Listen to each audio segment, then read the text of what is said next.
Hello, everyone. My name is Sam Hill. I am the ambassador with the Federalism Index Project at the Center for Constitutional Studies at Utah Valley University.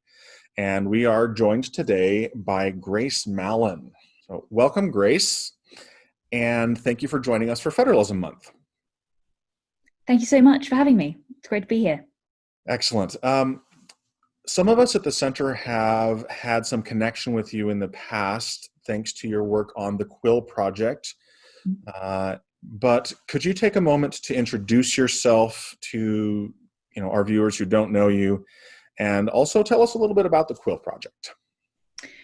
Well, thank you so much for having me for Federalism Month. As you said, I'm Grace Mallon. I'm a PhD candidate at Oxford University in the UK, and my thesis is on the development of American federalism, particularly as a practical system of governance, as a system of administration in the early American Republic. So after the Constitution was implemented through to sort of the War of 1812.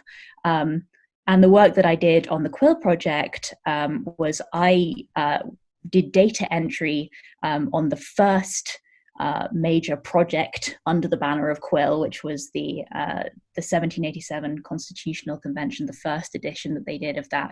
So I did that shortly after graduating from Oxford, and so I've been connected with Quill for quite a while, basically since its inception.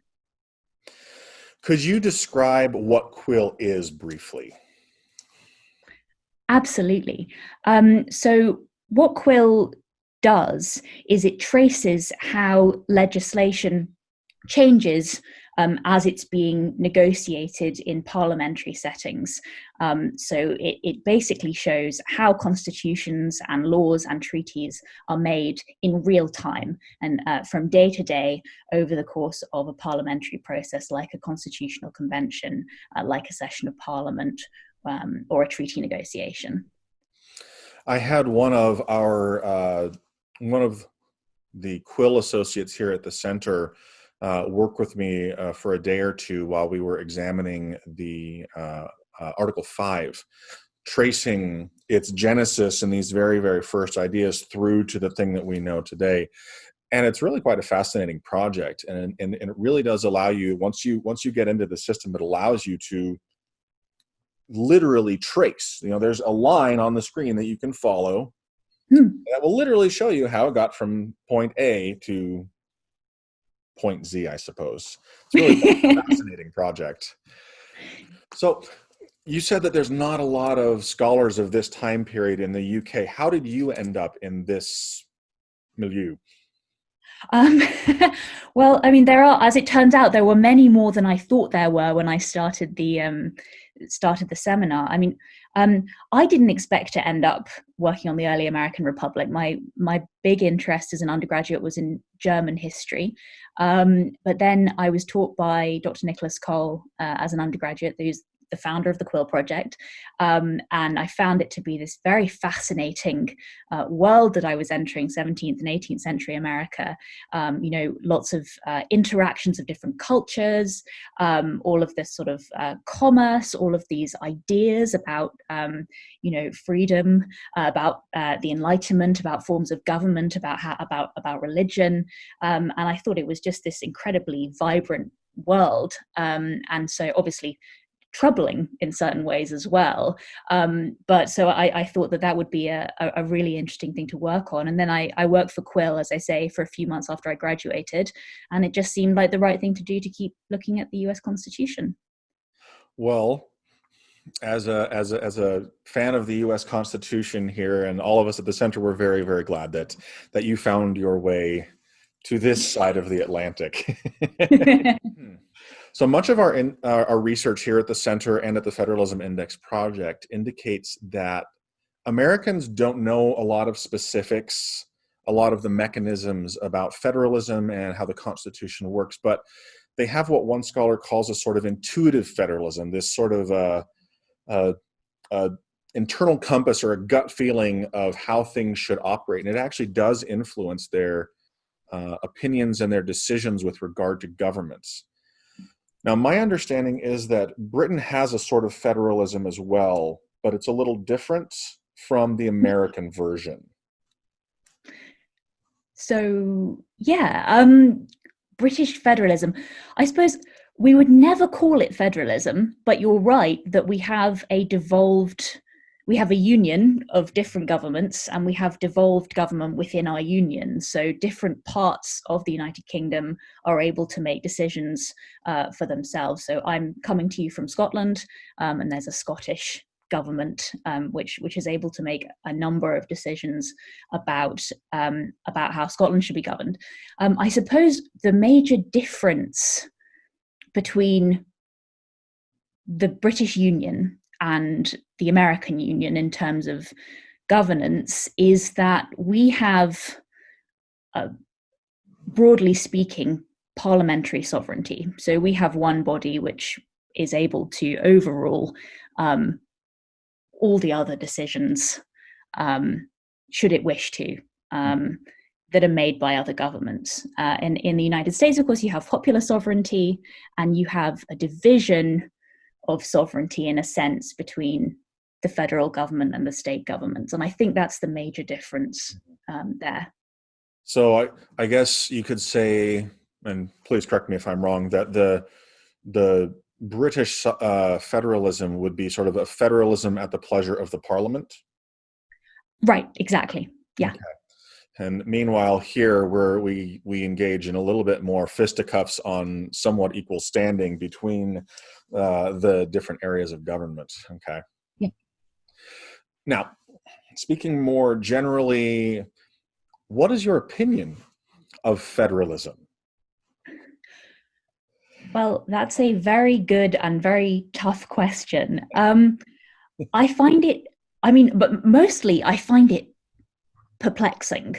Um, as a Briton who grew up with a sort of unitary government, essentially, that was able to make most decisions, because I grew up in England. So, as you say, the pleasure of Parliament. Parliament can make and break pretty much any law it likes. I find the American federal system, the attempt to divide the functions of government into two, so one half goes to the states, the other half goes to the federal government. I found it really difficult, and I think one of the reasons I found it difficult is because when people talk about the Constitution and American constitutionalism, they say America has a written codified constitution, and it delineates pretty precisely what the functions of the federal government are and what the functions of the states are. And when I started to try and read up on this, I found it's a lot more complicated than that. And a lot of things that seem obvious when you read the Constitution actually don't mean what you think they mean, or lawyers have interpreted them very differently, or if you talk to an American, they'll say, how could you think that it says that? So I really find it quite perplexing. I think it's a lot more complicated than that, document the Constitution would suggest it is. I think, the American Union has survived thus far. As surprising as that may be, given some of the enormous crises that the federal union has weathered across the course of its life, it's survived. And I suppose that's a testament to the success of the American project, the American experiment. But yeah, as you say, it can get pretty messy and pretty intense sometimes. Yeah, it's frankly very nice to hear this perspective from somebody who grew up in a different system, but makes this their field of study. So it's very, I think, enlightening for us. Now, I want to kind of move to your piece in the Post. So last month, you wrote I think they call it a perspective piece called "COVID-19 Needs Federal Leadership, Not Authoritarianism" from Donald Trump. And you sort of address the proper role of the president in managing crises like the COVID-19. Now, what's the genesis for that piece? What's the foundations for that? That was an exciting moment for me to get published in the Washington Post.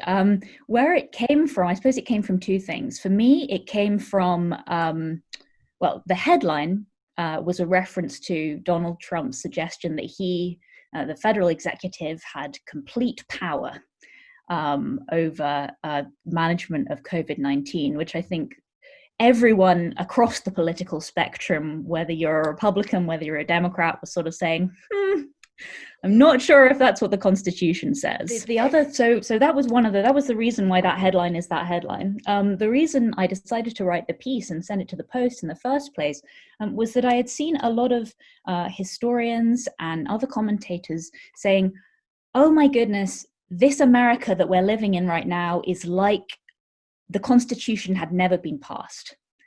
It's like we're living under the Articles of Confederation, and there is no federal government.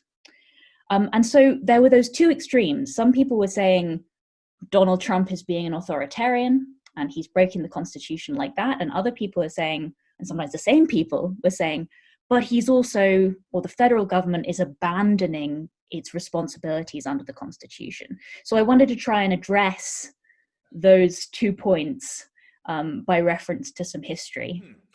So in reading your piece, I actually learned some very interesting things, like the fact that there was a massive epidemic 4 years after the Constitution was passed. And you drew some very interesting parallels to that. Yeah, so I did. So essentially what I was interested in is I was sort of wondering, why is the federal government not treating this like a national crisis? Why is the federal government not stepping in and saying, we're going to take control of this?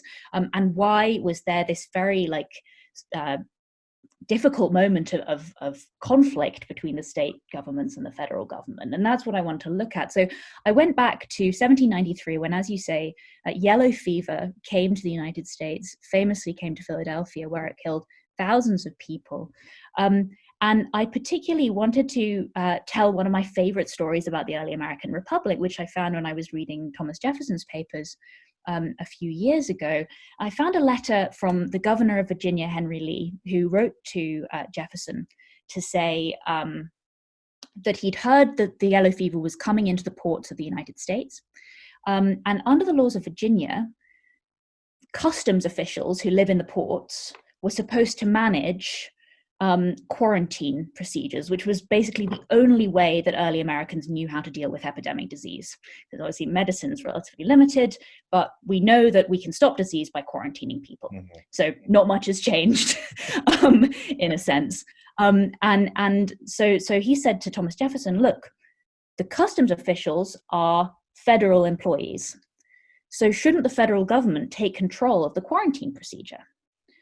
And Jefferson wrote back and said, no, we're not going to take control of the quarantine procedure. And that really made me think, because it really reminded me of the current situation and all these people saying, oh, it's just like under the Articles of Confederation. It's just as if the Constitution had never been passed. Where I was thinking, well, it's just like early federalism. It's just like those early years under the Constitution when they were trying to figure out, what are the responsibilities of the federal government? What are the responsibilities of the states? And so I started to look into that a bit more and think about that question, why are the states taking responsibility for this? And I learned that it was just commonplace throughout the early American Republic that states would bear responsibility for public health.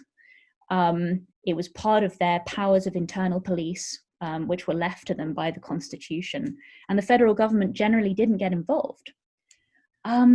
So I thought that was really interesting, that actually Donald Trump's response to the epidemic is quite similar to perhaps an early American president's response. But obviously the popular reaction to that is not the same, because there's an expectation that the federal government will get involved. So in your article, you talk about we need real federal leadership as opposed to what we're getting. What does that look like coming from the federal executive to you? That's a really difficult question, because as a really important question, because as I said, states traditionally bear responsibility for public health.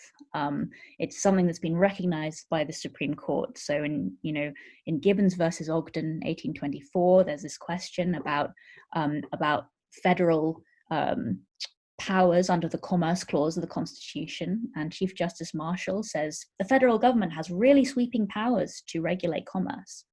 But he says the one thing that the federal government can't regulate is quarantine. That's still a state responsibility. So there's a long history of the state responsibility. But on the other hand, a lot of Americans are clamoring for, including a lot of state governors, are clamoring for a federal response. So I think,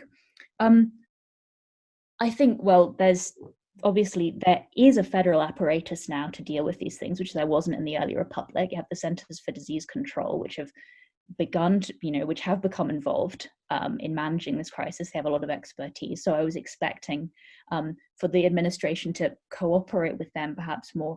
I think what I also thought, and I think a lot of Americans feel this as well, is that federal leadership is about tone as much as it's about action. And it's about a respectful response to people's difficulties. And there are two sets of difficulties that we're all going through right now, obviously, one of which is it's scary that we could get a disease.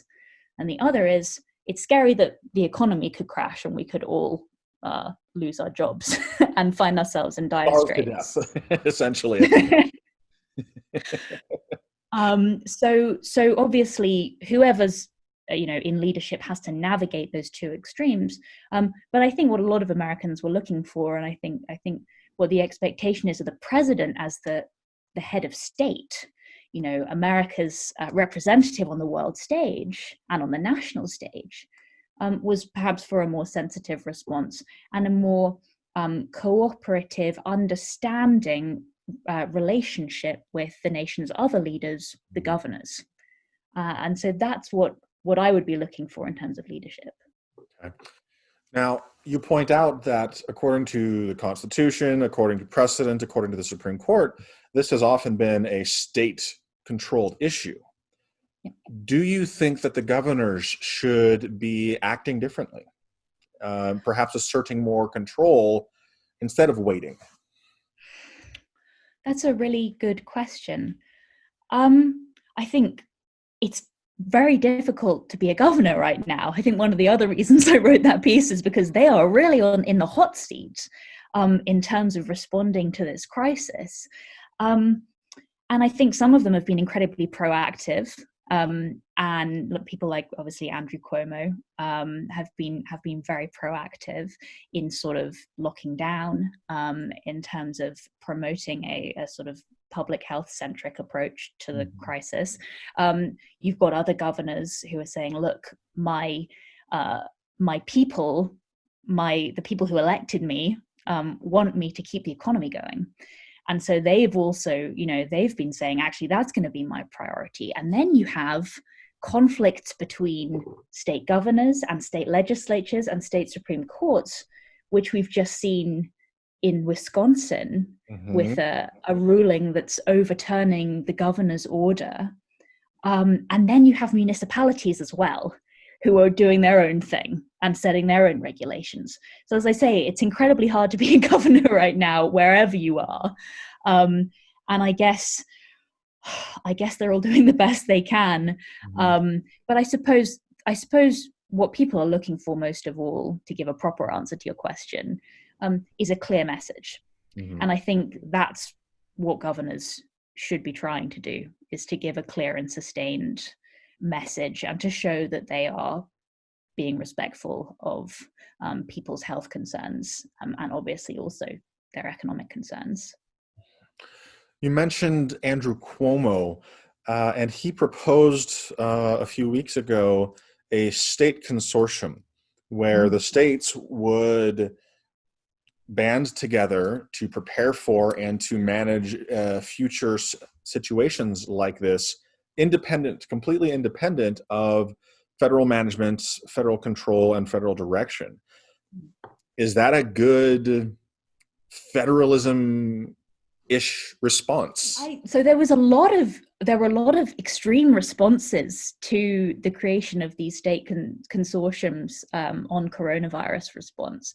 A lot of people were saying, oh, this is exactly what the framers were worried about when they made the Constitution. They thought America was going to break down into a series of confederations, and it's happening. It was one of the responses that I saw.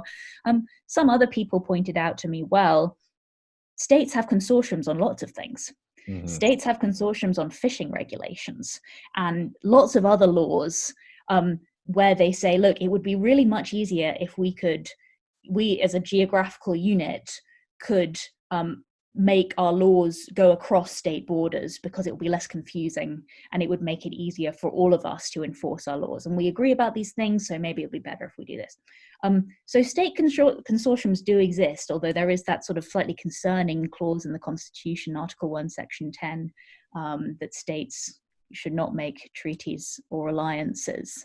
Mm-hmm. So, I did wonder, is this constitutional? But it is. It's something that states do quite a lot. So I think, if we're saying it's a state responsibility to manage public health, then this is a pretty natural response, particularly when you have something where you need to control a large geographical area to prevent the spread of the virus. So it seems fairly sensible to me.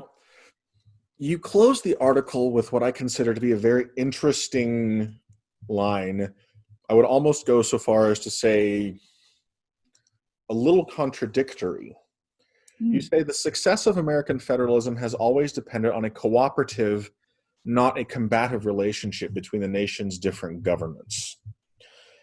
This seems a little at odds with the way that many U.S. constitutionalists perceive the situation. And I think it certainly doesn't represent the way that we have managed a lot of crises in the past. And as you say, we're still here, we're still surviving, we're still working on it. So why do you see this as a more federal state cooperation as opposed to, say, Madison's and the other Federalists' more adversarial vision? Yeah, that's a really good question. So that statement comes directly out of my research. And it also comes from what political scientists have been working on, a lot of political science have been working on over the course of the 20th century. So as I said at the beginning of the interview, we sometimes have this vision of the Constitution as creating what political scientists will call dual federalism, where the federal government has its functions, the state governments have their functions, and never the twain shall meet.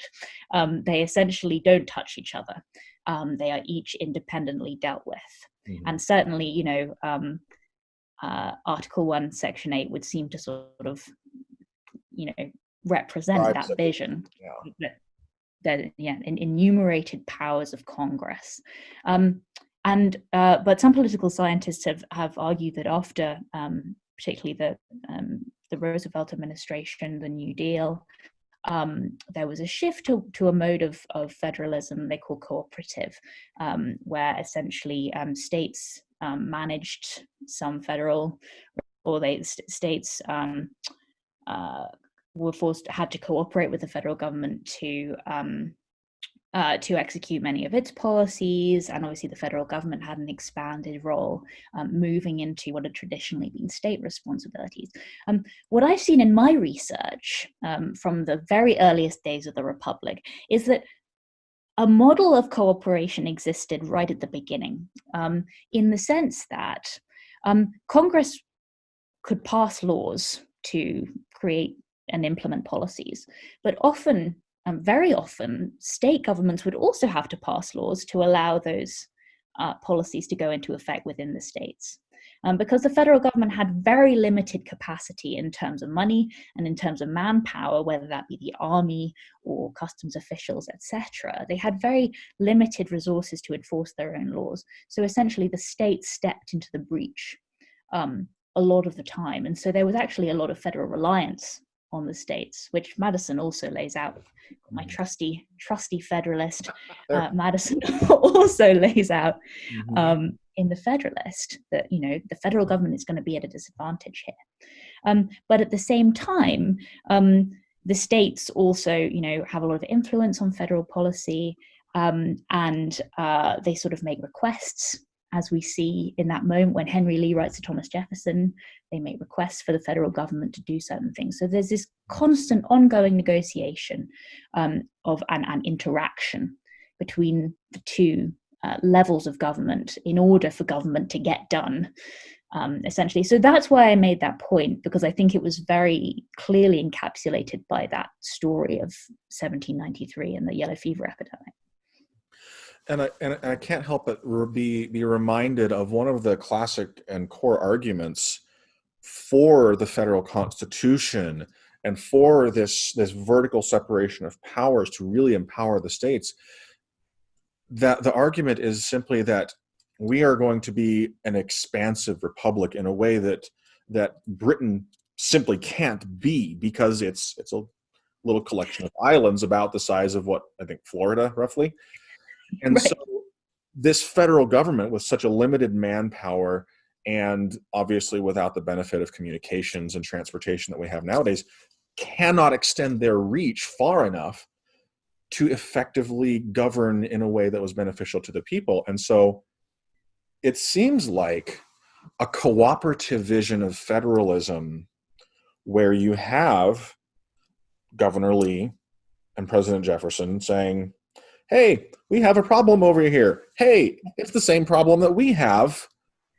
Let's, find a way to work together, because Jefferson can't extend his reach in a way that would effectively handle the problem.